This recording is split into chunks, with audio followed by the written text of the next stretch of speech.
विधानसभा budget सत्र 26 फरवरी से शुरू हो रहा है। शुक्रवार से शुरू हो रहे बजट सत्र को लेकर बुधवार को झारखंड विधानसभा में बैठकों का दौर जारी रहा। सर्वप्रथम विधानसभा अध्यक्ष रविंद्रनाथ महतो ने राज्य सरकार के विभिन्न विभागों के आला अधिकारियों के साथ बैठक की। बैठक के दौरान विधानसभा अध्यक्ष ने विभिन्न विभागों की ओर से सदन में समय से प्रश्नों का जवाब नहीं देने पर नाराजगी जाहिर की। स्पीकर ने विभागीय अधिकारियों से कहा कि हर हाल में सदन की गरिमा बनाए रखने के लिए समय पर प्रश्नों का जवाब भेजी जाए। वहीं भाजपा विधायक बिरंची नारायण ने कहा कि यह सरकार सदन चलाना भी नहीं चाहती है। इस सरकार ने राज्य के युवाओं को छलने का काम किया है। बेरोजगारी भत्ता और रोजगार देने के नाम पर सत्ता पर काबिज हुई सरकार ने युवाओं को अब तक कुछ नहीं दिया है। जो रोजगार हैं उसे भी छीनने का काम किया है। देखिए पूरी वीडियो।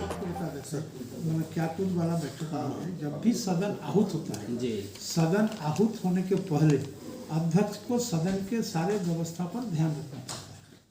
तो इसी के तहत चूंकि 26 तारीख से हाउस हम लोग का है, तो हाउस बैठने के पहले एक बार उच्च स्तरीय बैठक करना पड़ता है तमाम पदाधिकारियों के साथ, फिर सारे दल के नेताओं से बैठक करना पड़ता है। तो 2 बैठक हो गया।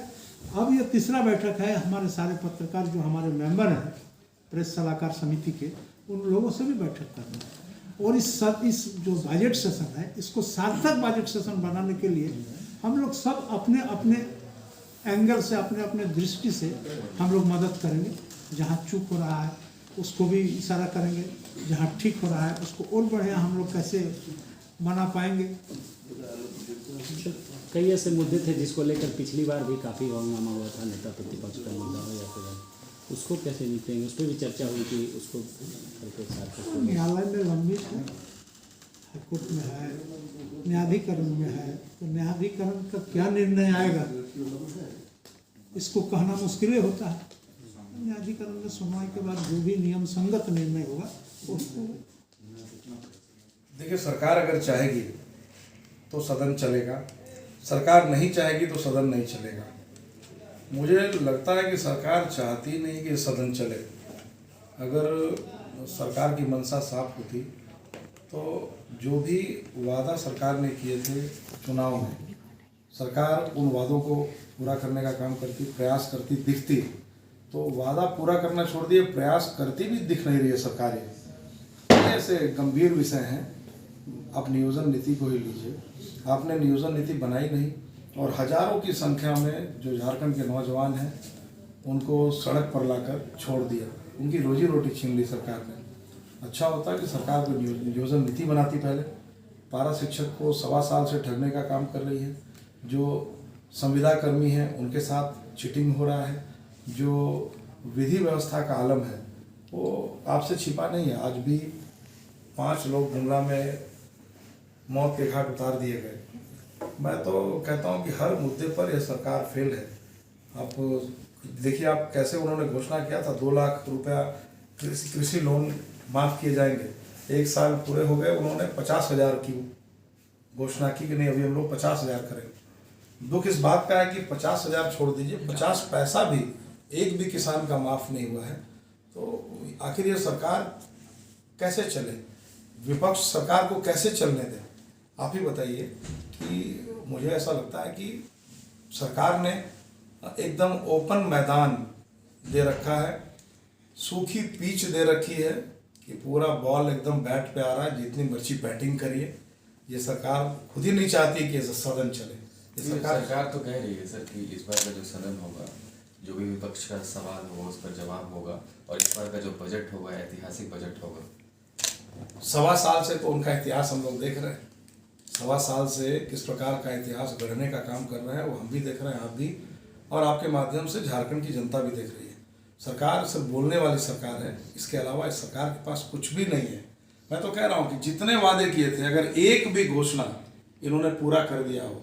उन्होंने कहा था ना कि 7,000 दूंगा पीजी को, जो ग्रेजुएट्स हैं उनको 5,000 दूंगा, कितनों को दिया?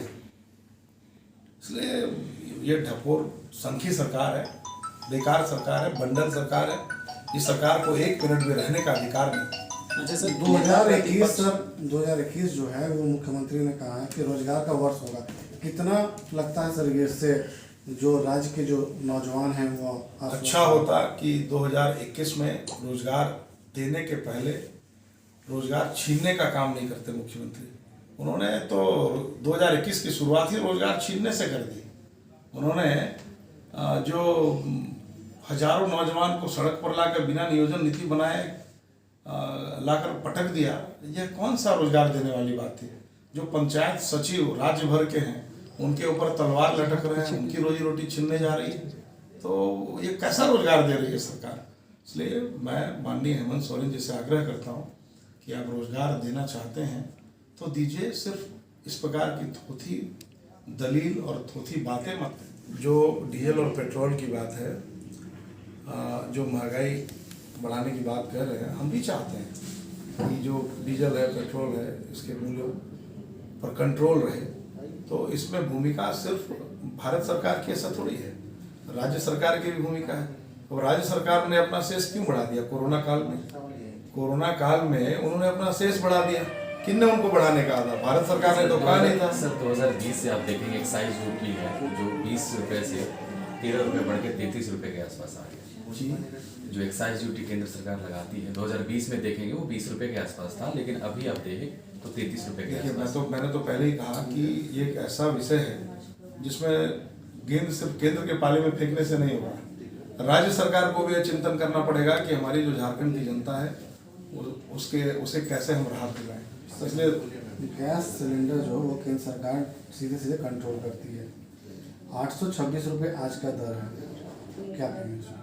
देखिए मोदी जी ने आह्वान किया कि जो सक्षम लोग हैं वो स्वेच्छा से सब्सिडी छोड़ दें।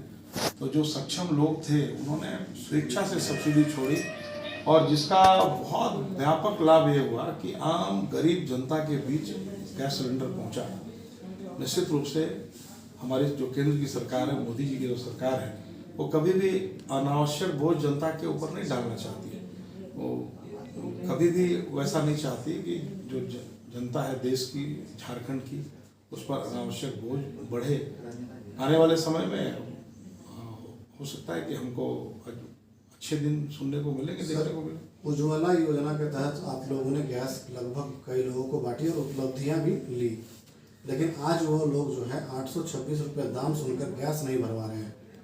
देखिए मेरा मानना है कि मैं आपके बात से सहमत नहीं हूँ।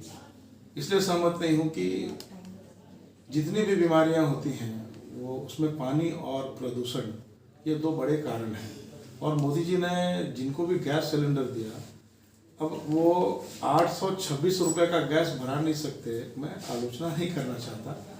वो जो लकड़ी की कटाई होती है वो पर्यावरण के हित में नहीं है। जो कोयले जलते हैं उससे उनके छाती जलते हैं। हमारी माताएं बहनों के जो को टीबी और कैंसर, हार्ट, बहुत तरह की गंभीर बीमारियां होती हैं, उनमें जागरूकता का अभाव है। उनको गैस खरीदना चाहिए। और मैं तो अपने क्षेत्र में भी देखता हूँ कि बहुत ऐसे सक्षम लोग हैं जो आज भी कोयले पर खाना बनाना पसंद करते हैं।